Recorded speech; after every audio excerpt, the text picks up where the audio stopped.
Right after I moved into that lakefront property, the HOA showed up on my dock. They demanded I hand over my private marina access. But here's the kicker. They had no idea who they were messing with. I just completed paperwork for my new Silver Shore Marina property. It was officially mine.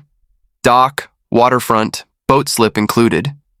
I imagined serene mornings on the water, but that peaceful fantasy evaporated fast. No sooner had I unloaded my moving truck when my doorbell rang. I opened it. Standing there were 3 HOA board members, stern faces, clipboards, and zero welcome, demanding I allow community residents onto my private marina. They cited some old accessory easement buried in the CCRs that I'd never signed. They said it's part of the neighborhood entitlement, but this marina is on my deed. They stormed my dock, shouting about shared access. They tried setting up signage, no fishing, private dock, even blocking my slip with cones. I reminded them politely, this is private property, part of the land you didn't sell. I bought it outright. But they persisted. Fines, threats, citations. They even threatened to cut my boat's mooring. I decided then, let them talk. I'd dig, plot a path. Cue dramatic music. I pulled out the legal documents, my deed, survey maps. And there it was, the entire marina property and private boat ramp clearly within my parcel. No HOA's easement, no exceptions. I hired a real estate attorney specialized in property rights. Together, we prepared a certified letter, denying any easement claim, demanding the HOA cease harassment, and warning legal action if they did not back down. Meanwhile, I quietly erected my own sign. Private marina, access by invitation only. Unauthorized use may incur fees. That's right, I offered them a boat slip rental at standard marina rates. Didn't hear a word back until the next morning. They came back, this time with even more board members, a camera crew, and a hired enforcement officer. They read portions of the CCRs aloud, implying legal weight. But I had prepared. I handed them my deed and survey, plus a written refusal to compensate unless they rented properly. They looked stunned. They realized quickly that they may have overstepped. The board called an emergency meeting at the clubhouse. I attended, invited. You can't stop a homeowner.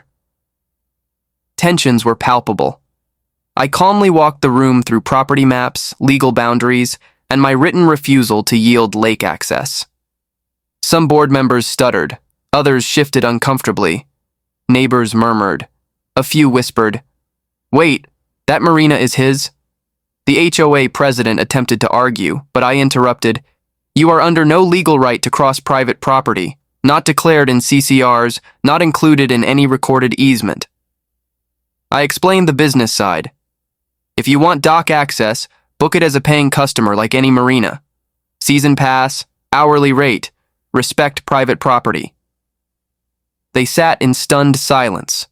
No applause, just the weight of being exposed. It was ironic. The power board demanded freebies, but couldn't stomach actual free market when offered.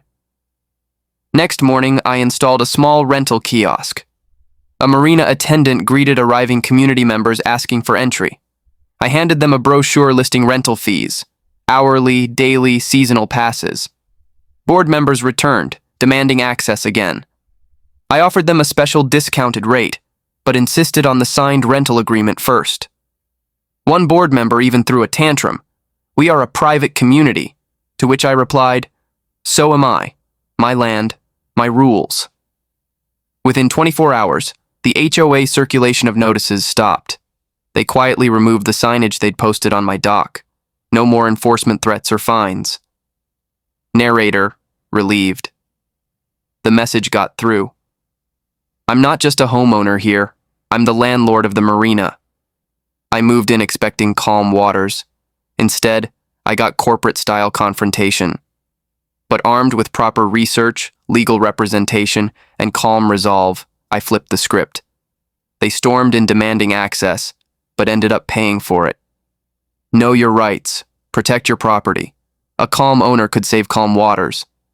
If you've ever faced an overreaching HOA, remember, check your deed, verify those boundary lines, and don't be afraid to stand your ground. fade out, call to action text. Like, subscribe for more HOA justice stories.